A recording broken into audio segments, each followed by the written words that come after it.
The Holy Gospel is written in the Gospel of St. Matthew, chapter 22, verses beginning from 34 to 40. Glory to you, Lord Jesus. The greatest commandment. When the Pharisees heard that he had silenced the Sadducees, they gathered together. And one of them, a lawyer, asked him a question to test him. Teacher, which commandment in the law is the greatest? He said to him, you shall love the Lord your God with all your heart, with all your soul, and with all your mind. This is the greatest and first commandment. And second is like it. You shall love your neighbor as yourself. On these two commandments hang all the law and the prophets. This is the gospel of Christ. Glory to you, Christ Jesus.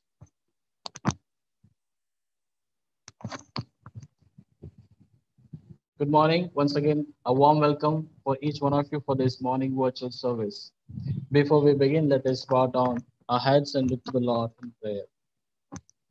Now may the words of my mouth and the meditations of our hearts be acceptable unto you, our rock and redeemer. Amen. As our theme today talks about love, loving to God and loving to our neighbor. The theme is love sums up and fulfills every law. When the Bible talks about love, it basically talks a love that keeps on loving. It means a commitment for each other and one another. Before we go any further, we need to understand why Jesus said to love God and to love our neighbor, and why he said these are the greatest commandments of all other laws.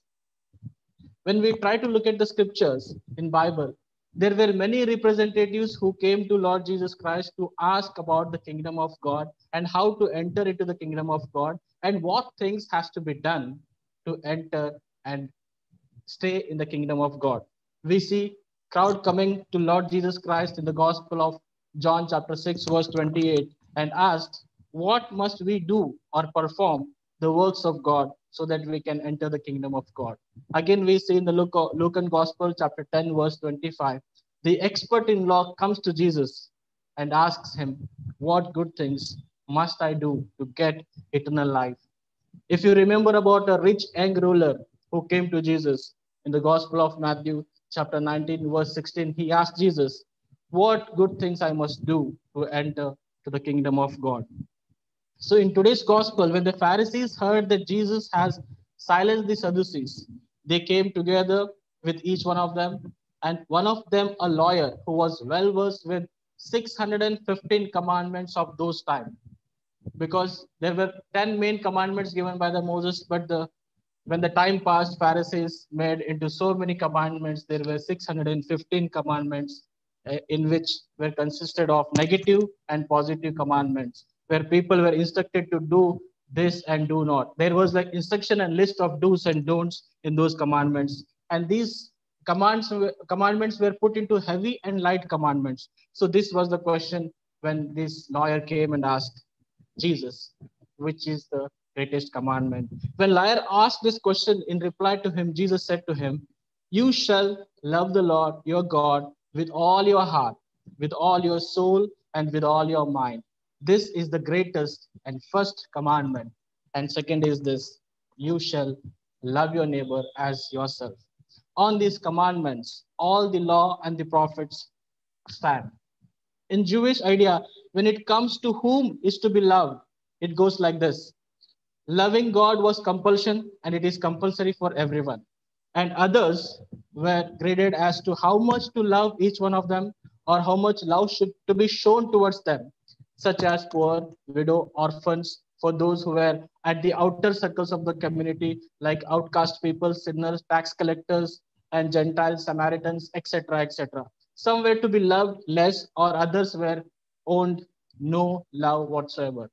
So this was the condition of that time. So Jesus wanted to teach them a lesson that these are the very important thing where you love God first and love your neighbor, because these people hated. There was a casteism, there was a status and other things in that context. So people were not loving and keeping them, because there were 615 commandments and laws where people kept away the people of different caste and different religion and other status. As time passed by, the Pharisees had established many laws, and these laws told the people to whom they were to love and whom they could ignore. Therefore, when Jesus says this, he boils together all the 615 commandments and laws into two very important and greatest commandments. Firstly, he says, love your God with all your heart, mind, body, and soul. Jesus says it's about you.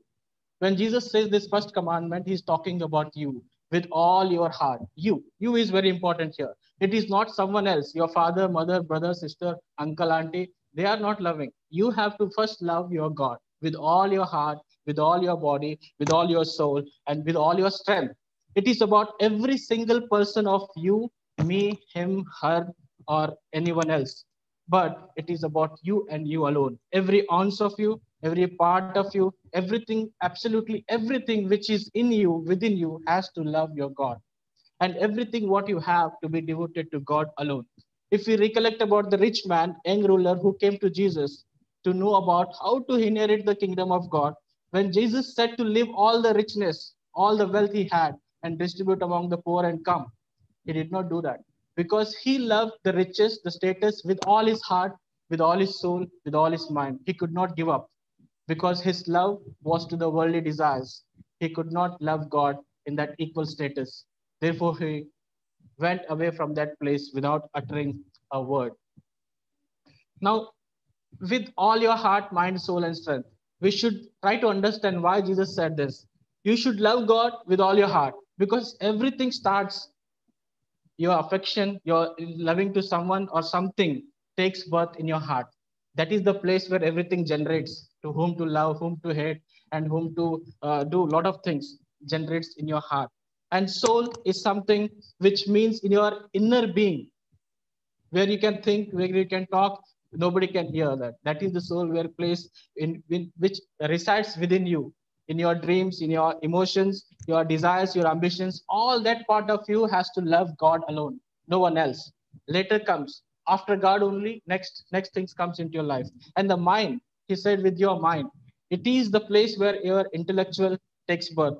Your thought, your will, your purpose of life, your understanding, your thinking to love and serve God in a better way. And also, he talks about with all your strength. Strength not only includes your physical strength, but it also includes all your abilities, your capacities, your energy, your talents, your wealth, everything to be focused on God and God alone. If we love our God wholeheartedly, mindfully, with soul and strength, and serve Him, how does we look like? We would be a reflection of Christ. We would be so humble, so patient, so meek. Definitely, we will reflect Christ in our attitude, in our behavior, in our talks. But Jesus says in the Gospel of John, chapter 14, verse 15, if you love me, you keep my commandments. Commandments are very simple. We don't have to follow all 615 commandments which are there in the Torah. We have to follow only two commandments. First, love your God. Second, love your neighbor. If you say you love him, your life should be a reflection of him. Deuteronomy chapter 6, verse 3, here it says, hear, O Israel, and be careful to obey, so that it may go well with you, and that you may increase greatly in the land flowing with milk and honey, just as the Lord, the God of your fathers, promised you. Then you will be blessed. Now, the more I love God, the more I walk with the God.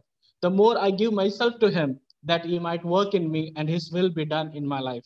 The Bible clearly says God's will is to do only good for you and me, not to harm us. If you love Him with all of you to God, there is a conviction between you and God.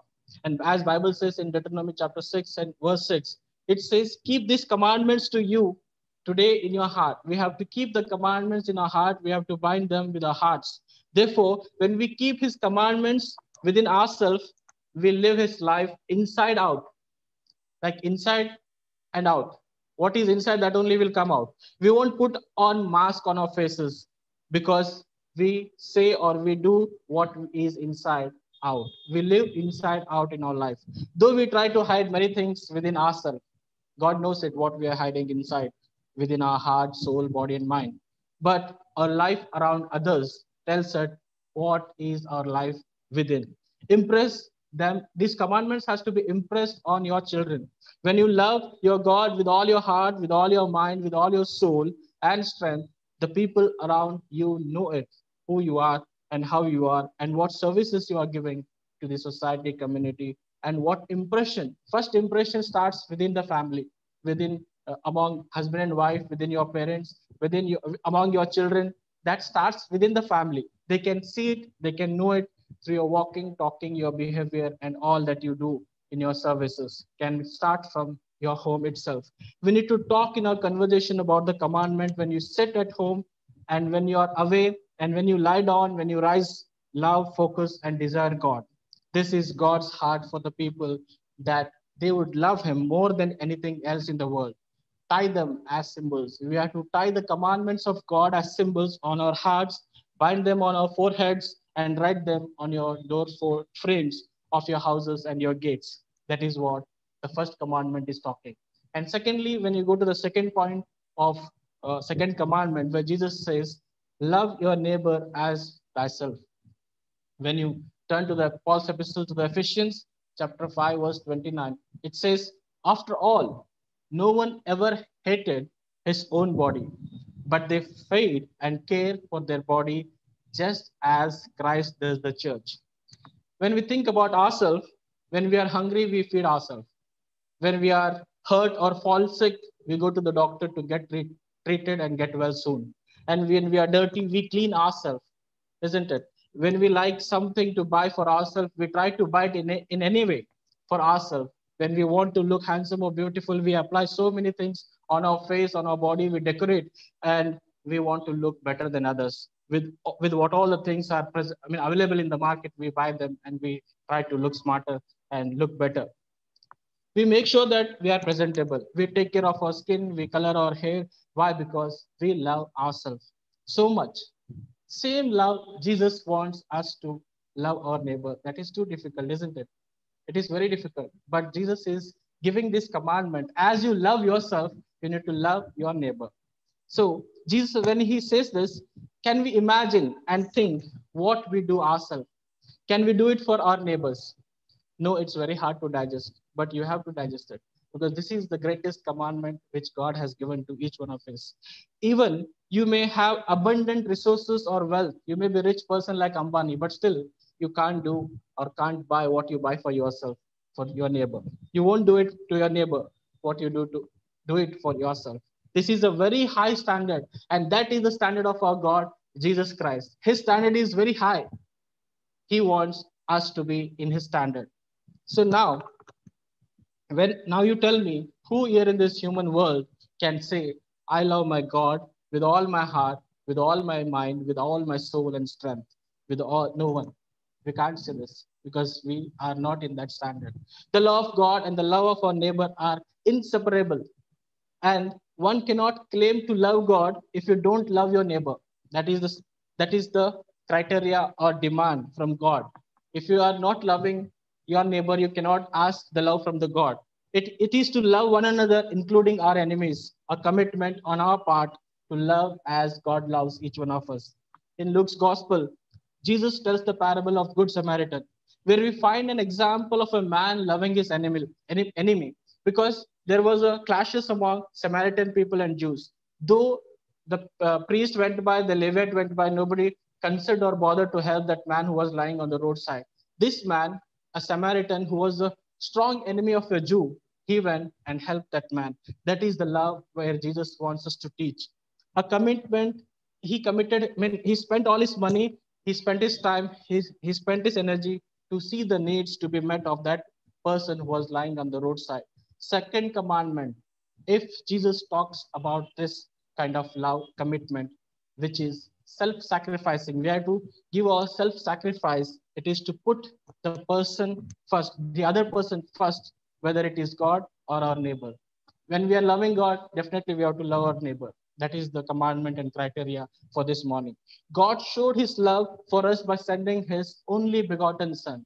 As we turn our Bible to the Gospel of John 3:16, we read a wonderful verse written there. For God so loved the world that he gave his only begotten son, that whosoever believeth in him. shall not perish but have eternal life. That is the love which God has shown to each one of us. And Jesus came to pay for our lovelessness and shed his blood upon the cross and gave his love for each one of us so that we can have salvation and eternal life. He showed us what is true love in our life. He loved, because he loved, he touched the deaf, he touched the lame, he touched the crippled, he touched every diseased person and the disabled to heal them. That love was within himself. Therefore, he touched with the love for the other person so that he can transform his love into his body. In his love, he warned us. When he was upon this earth, he has warned Pharisees, Sadducees, Gentiles, and all other people who were following him. He warned them. And also, Jesus wept for our sins. We can find Jesus wept. Very short word we can find in the entire Bible where it says Jesus wept. Why he wept? He wept for our sins. Not only he taught us, but he, in his humility, he even washed the dirty feet of the disciple. He washed the feet of that disciple who was going to betray. That is the love. He wants us to learn from him. He loved, he told, in his love, he told a shepherd searching for a lost sheep, and also a father rushing out to embrace and kiss his lost son who came after a long time, a prodigal son. He welcomed with that love to that son who was lost, who was gone astray. In his love, he was mocked because of our sins. He was pierced and he was spit upon his face, whom for whom he does it. It was done for us. In his love, and he willingly carried a cross and died upon it. His love welcomed each one of us into God's family, forgiving our sin in water of our baptism. And because he loves us all, he came down to this world and commanded us to love one another. First, he said we have to love God and also we have to love one another. We don't have to love God in order to get into heaven because we love God because already heaven is ours and we are the residents of heaven in Jesus Christ.